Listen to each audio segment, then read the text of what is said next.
ఆ రోజు సమ్మక్క సాగర్ నుంచి లేదా ఇచ్చంపల్లి కొత్తగా ఒక బ్యారేజ్ కట్టి తెలంగాణ ప్రాజెక్టులకు ఇబ్బంది లేకుండా Sammakka Sagar to Nagarjuna Sagar, Nagarjuna Sagar to Somasila, Somasila to Kaveri. అది ఆ రోజు ఉన్నటువంటి ప్రతిపాదన.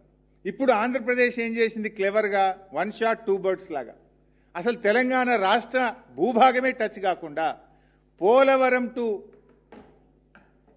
నల్లమల్ల సాగర్, నల్లమల్ల సాగర్ టు కావేరి. అంటే దీనివల్ల తెలంగాణకు తీరని నష్టం జరగబోతా ఉంది. ఇలా ఆంధ్రప్రదేశ్ ప్రయత్నం ఏంది? వాళ్ళ మొదటి రెండు ప్రయత్నాలు ఫెయిల్ అయినాయి. Godavari Banakacherla fail, Godavari Nallamala Sagar fail. ఇప్పుడు ఇంటర్లింకింగ్ ఆఫ్ రివర్స్ పేరు మీద వచ్చిండ్రు. దీంట్లో ఏం జరుగుతుంది? వాళ్ళకు ఇప్పుడు గోదావరి నీళ్లను ఆంధ్రప్రదేశ్కు మళ్లించుకోవడానికి వెసులుబాటు దొరుకుతుంది. రెండవది, ఒక్క రూపాయి కూడా వాళ్ళ ఖర్చు లేకుండా నేషనల్ ప్రాజెక్ట్ కింద కేంద్ర ప్రభుత్వ నిధులతో మళ్లించుకునేటువంటి ఒక కుట్రకు వాళ్ళు తెరలేపారు. తెలంగాణకు ఏమైపోతుంది? మనకు ఒక్క చుక్క రాకుండా అయిపోతుంది.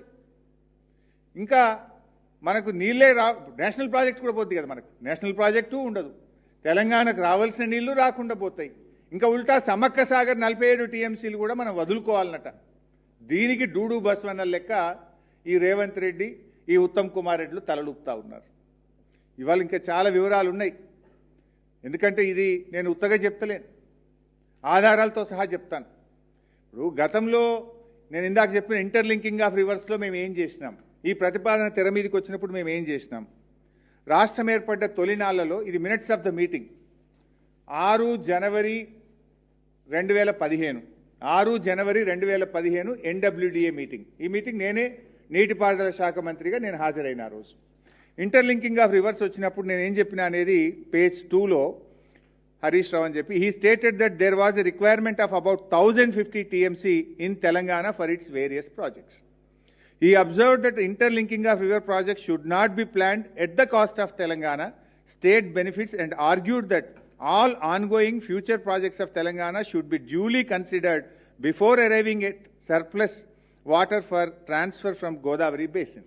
మాకు 1050 టీఎంసీలు అవసరం ఉన్నాయి. మా ప్రాజెక్టులన్నీ క్లియర్ అయిన తర్వాత మాత్రమే ఇంటర్లింకింగ్ ఆఫ్ రివర్స్ ప్రాజెక్టు చేపట్టాలి అని చెప్పాం. నెంబర్ 1. నేను ఇంకొక మీటింగ్ వచ్చి 20th August 2018 20 August 2018 NWDA meeting. ఈ మీటింగ్లో కూడా ఆ రోజు కూడా నేనే హాజరయ్యాను. ఈ మీటింగ్లో ఏం చెప్పామంటే, ఆ రోజు చైర్మన్గా వెదిరే శ్రీరామ్ గారు ఉన్నారు. Vedire Sriram suggested to explore the possibility of diversion of Godavari water from proposed Ichampalli dam with reduced height of 95 meters.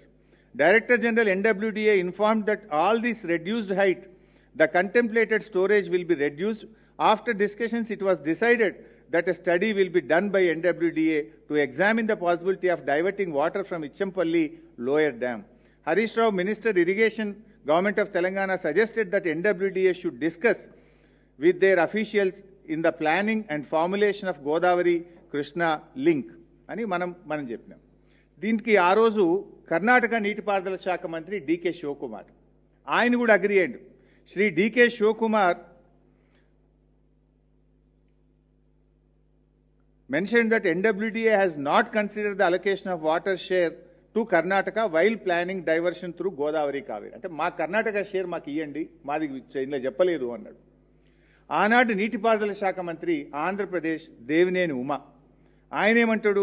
ఈ inform that state is actively pursuing interlinking of rivers and their state also given priority for ground water discharge. అంటే తెలంగాణ నుంచి, అంటే ఇచ్చంపల్లి నుంచి Nagarjuna సాగర్కు link చేసే ప్రాజెక్టును కర్ణాటక నేటి ముఖ్యమంత్రి, నాటి నీటిపారుదల శాఖ మంత్రి డికే శివకుమార్ ఒప్పుకున్నాడు. నాటి ఆంధ్రప్రదేశ్ మంత్రి దేవినేని ఉమా ఒప్పుకున్నాడు. ఆ రోజు ఈ రెడ్యూస్డ్ హైట్ ఎందుకన్నామంటే Sammakka Sagar back water effect అవుతుంది కనుక ఇచ్చంపల్లి హైట్ తగ్గించాలని మేము చెప్తే దాన్ని కూడా అంగీకరిస్తూ ఆ రోజు నిర్ణయం జరిగింది. అంటే తెలంగాణ భూభాగంగా పోవాలనే విషయాన్ని నాటి కర్ణాటక, నాటి ఆంధ్రప్రదేశ్ కూడా ఒప్పుకున్నటువంటి విషయం ఇది. ఇంకా డీటెయిల్డ్గా చెప్పాలంటే మరొక మీటింగు ఇది చాలా క్లియర్గా ఉంది. ఇంకా ఎన్డబ్ల్యూడిఏ మీటింగ్ 17th మీటింగ్, ఇది ఎన్డబ్ల్యూడిఏ 17th మీటింగ్ డేటెడ్ 22/3/2023. ఆ రోజు తెలంగాణ నుంచి మన నీటిపారుదల శాఖ కార్యదర్శి రజత్ కుమార్ గారు ఈ సమావేశంలో పాల్గొన్నారు. వారు చెప్పినటువంటి మినిట్స్ ఆఫ్ ద మీటింగ్ నేను చదివి వినిపిస్తాను. Telangana mentioned that Telangana state has prepared DPR for utilization of 968 TMC of Godavari water and under appraisal of CWC. Only after fulfilling all the requirements of the state in Godavari basin, the transfer of any surplus water available in Godavari can be considered. He requested that 50% of entire allocation from Godavari Kaveri link project should be allocated to Telangana. He mentioned that any diversion of Godavari Kaveri link to Krishna basin may attract class 14B of KWDT 1 and legal aspects in this regard may be viewed for allocation of this additional water. He clarified that Telangana wholeheartedly supports this link as long as the state's allocated water by GWDT is not touched upon. And ఇది ఇంత స్పష్టంగా మన రాష్ట్ర ప్రభుత్వ ప్రతినిధి మా 968 మాకు అనుమతి ఇవ్వండి నంబర్ 1. తీసుకుపోయే నీళ్లలో 50% మాకు ఇవ్వండి నంబర్ 2. నంబర్ 3, మేము ఇంటర్లింకింగ్ ఆఫ్ రివర్స్కు సహకరిస్తాం, కానీ ఎప్పుడు మా నీళ్లు ఒక్క చుక్క ముట్టుకోకుండా మా నీటి కేటాయింపులు ట్రిబ్యునల్ మాకు ఇచ్చిన నీళ్లను మాకు అనుమతిస్తే మేము సహకరిస్తామని తెలంగాణ ఇంత స్పష్టంగా చెప్పింది. దీనికి కేంద్ర ప్రభుత్వం నుంచి స్పష్టమైన ఆమోదం వచ్చింది ఆ రోజు ఆ మీటింగ్లో. అది కూడా చదివి వినిపిస్తా. Chairman, Interlinking of Rivers, requested Central Water Commission to expedite approval of DPR of projects as submitted by Telangana by following guidelines and assured that request of Telangana in this regard would be considered in thoughtful manner. ఆ మీటింగ్లో chairman గారు ఏం చెప్పిండ్రు? తెలంగాణ సిడబ్ల్యూసికి ఇచ్చినటువంటి డిపిఆర్లన్నీ తొందరగా approve చేయండి, అంటే 968 టీఎంసీకి approve చేయండి. ఏదైతే 50% నీళ్ళు అడిగినరో దాన్ని మేము థాట్ఫుల్ మేనర్లో తప్పకుండా కన్సిడర్ చేస్తాము అని చెప్పారు. అంటే ఇంటర్లింకింగ్ ఆఫ్ రివర్స్లో డైవర్ట్ చేసే నీళ్ళలో సగం ఇస్తాము, మీ 968 టీఎంసీలకు సంబంధించిన డిపిఆర్లు అప్రూవ్ చేయండి అని ఆ మీటింగ్లోనే ఇంటర్లింకింగ్ ఆఫ్ రివర్స్కు చైర్మన్గా ఉన్నటువంటి వెదర శ్రీరామ్ గారు సెంట్రల్ వాటర్ కమిషన్ను ఆదేశించింది. ఇది minutes of the meeting, it is not my story. ఇంకో మాట ఏమన్నారు అందులోనే, he also assured about the location without any disturbance to Telangana's projects and also allocation of water as per GWDT to any state would not be disturbed. అంటే మీ ప్రాజెక్టులకి existing ప్రాజెక్టులకు ఇబ్బంది కాకుండా, existing మీకు కేటాయించిన నీళ్ళకి ఇబ్బంది కాకుండా మేము చేస్తాము తెలంగాణతో పాటు ఇతర రాష్ట్రాలకు అని చెప్పింది.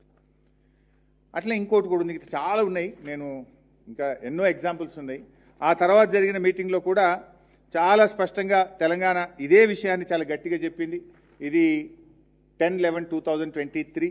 ఇందులో కూడా మనకు స్పష్టమైన హామీ యాజ్ ఫర్ యాజ్ మనం ఇన్ఫ్యాక్ట్ ల్యాండ్ ఎక్విజిషన్ గురించి కూడా మాట్లాడినాం. ఏది సమ్మక్క బ్యారేజ్ నుంచి నాగార్జున సాగర్ పోయేటప్పుడు అడ్డగోలుగా ల్యాండ్ ఎక్విజిషన్ అయితే మాకు తెలంగాణకు నష్టమవుతుంది, తక్కువ ల్యాండ్ ఎక్విజిషన్తో మీరు ఈ ప్రాజెక్ట్ చేపట్టండి అని మనం అడిగితే, as for as the land acquisition is concern, he said under phase 1 of this project around 400 hectares of the land only would be needed to be acquired and the best compensation package would be worked out. Telangana భూభాగం నుంచి పోవాలని నిర్ణయము, ఎంత భూమి అవసరమవుతుంది, ఆ భూమికి మంచి ధర కూడా ఇస్తాము, తక్కువ భూమి తీసుకుంటామని కూడా కేంద్ర ప్రభుత్వం హామీ ఇచ్చింది. కానీ ఇప్పుడు ఏమైపోయింది, ఇది మొత్తం అబాండన్ చేసిండ్రు. గోదావరి కావేరి లింకు అంటే ఇప్పుడు ఇచ్చంపల్లి నుంచి కాదు పోలవరం నుంచి కావేరి లింకు పెడితే తెలంగాణకి ఇది అన్యాయం కాదా? ఇంత దారుణమైన అన్యాయం జరుగుతుంటే ఈ ప్రభుత్వం ఎందుకు నోర్లు మూసుకున్నది అనేదే మా ప్రశ్న. అంటే